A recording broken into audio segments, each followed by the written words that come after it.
Assalamualaikum warahmatullahi wabarakatuh. Perkenalkan, nama saya Fikri Hidayat dari Prodi Akuntansi semester 3. Kali ini saya akan menjelaskan tentang manajemen piutang pada mata kuliah manajemen keuangan. Piutang merupakan kekayaan perusahaan yang timbul sebagai akibat dari dilaksanakannya politik penjualan kredit. Kebijakan kredit dengan tujuan mendapatkan laba yang optimal dengan risiko yang minimal. Piutang dagang merupakan tagihan perusahaan kepada pelanggan atau pembeli atau pihak lain yang membeli produk perusahaan. Piutang dagang muncul karena adanya penjualan kredit. Kebijakan penjualan kredit yang akan menimbulkan biaya bagi perusahaan.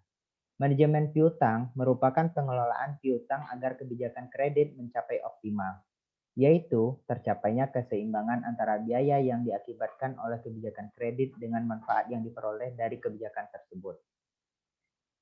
Besarnya investasi pada piutang yang muncul di perusahaan ditentukan oleh dua faktor. Yang pertama, besarnya persentase penjualan kredit terhadap penjualan total. Dua, kebijakan penjualan kredit dan jangka waktu pengumpulan piutang atau jangka panjang penagihan piutang. Bagaimana pengumpulan piutang?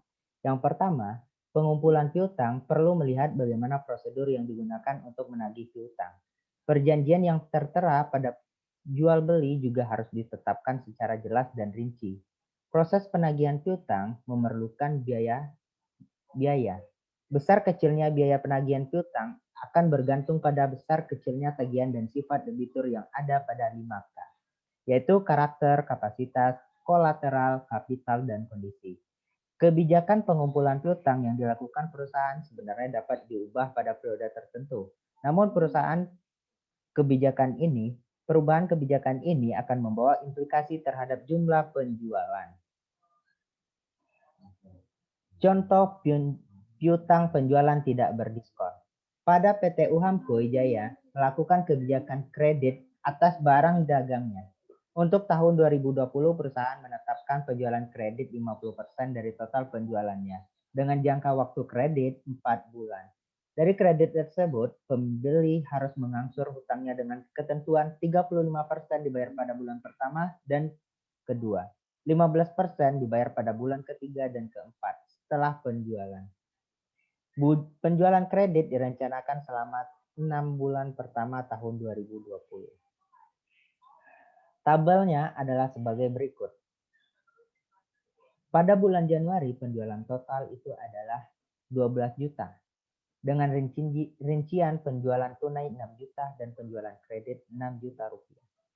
Penjualan total pada bulan Februari itu adalah 10 juta dan penjualan tunai 5 juta rupiah. Penjualan kredit 5 juta. Bulan Maret penjualan total 10 juta. Penjualan tunai 5 juta rupiah. Penjualan kredit 5 juta. Pada bulan April penjualan total 15 juta, penjualan tunai 7.500.000, penjualan kredit 7.500.000. Pada bulan Mei 15 juta penjualan total, penjualan tunai 7.500.000, penjualan kredit 7.500.000. Juni penjualan total 18 juta, penjualan tunai 9 juta dan penjualan kredit 9 juta. Berikut adalah tabel presentasi pembagian penagihan piutang tidak berdiskon. Yaitu pada bulan Januari penjualan kredit 6 juta dan bulan pengumpulan piutangnya Januari itu tidak ada, Februari 1.800.000, Maret 1.800.000, April 1.200.000, Mei 1.200.000.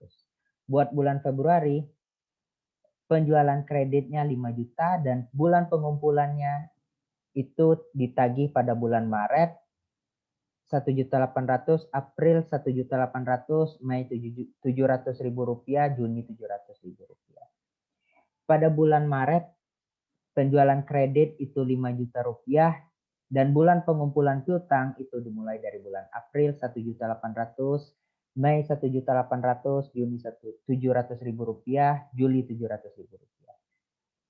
Pada bulan April penjualan kredit adalah 7.500.000 dan bulan pengumpulan piutang dimulai dari Bulan Mei dengan nominal 2 juta rupiah, Juni 2 juta rupiah, Juli 1.775.000 rupiah. Begitupun pembagian nominalnya pada bulan-bulan berikutnya, di mana itu pada 2 bulan pertama adalah sebesar 35% dari penjualan kredit. Kita lanjut kepada pembagiannya, di mana sebanyak 30% pembeli membayar dalam waktu 1 sampai 20 hari setelah bulan penjualan. Sebanyak 20% pembeli membayar dalam waktu 21 sampai 30 hari setelah bulan penjualan. Sebanyak 30% pembeli membayar dalam waktu 31 sampai 60% setelah bulan penjualan. Sebanyak 10% pembeli membayar dalam waktu 61 sampai 90 hari setelah bulan penjualan.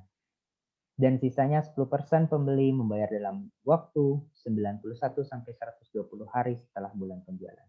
Dari data tersebut, kita akan membuat pengumpulan piutangnya yang telah memperhitungkan diskon selama 6 bulan pertama tahun 2021. Berikut rinciannya.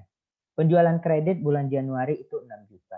Penerimaan piutang bulan Februari periode diskon 1 sampai 20 hari sama dengan 30%, di mana sudah kita ketahui pada slide sebelumnya, terus dikali 6 juta, hasilnya sama dengan 1.800.000. Diskon sama dengan 5% kali 1.800.000 rupiah. Nah, dapat kita ketahui hasilnya adalah sebagai berikut, 1.710.000 rupiah. Periode tidak berdiskon 21 sampai 30 hari sama dengan 20% dikali 6 juta sama dengan 2 juta rupiah. Jumlah penerimaan bulan Februari sama dengan 3.710.000 rupiah. Dan penerimaan piutang bulan Maret sama dengan 30% dikali 6 juta rupiah sama dengan 1.800.000. Penerimaan piutang bulan April dikali sama dengan 10% dikali 6 juta sama dengan 1.800.000. Penerimaan piutang bulan Mei sama dengan 10% dikali 6 juta sama dengan 1.800.000. Begitupun seterusnya untuk penerimaan piutang bulan selanjutnya. Nah, berikut tabel pengumpulan piutang berdiskon.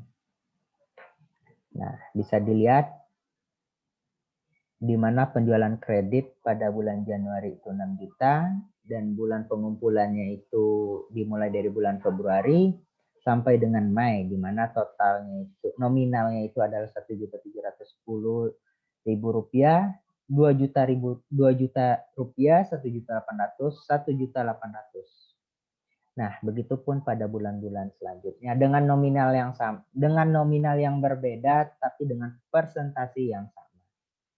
Di mana total dari penjualan kredit diketahui adalah 40 juta rupiah dan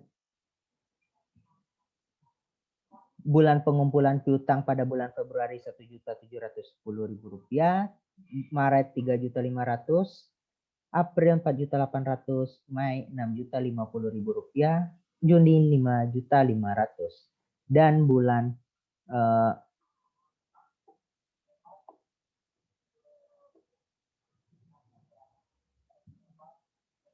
bulan Juli itu adalah 6.200.000 rupiah. Sekian persentase dari saya. Kurang lebihnya mohon maaf. Billahi fisabilil haq. Fastabikul khairat. Wassalamualaikum warahmatullahi wabarakatuh.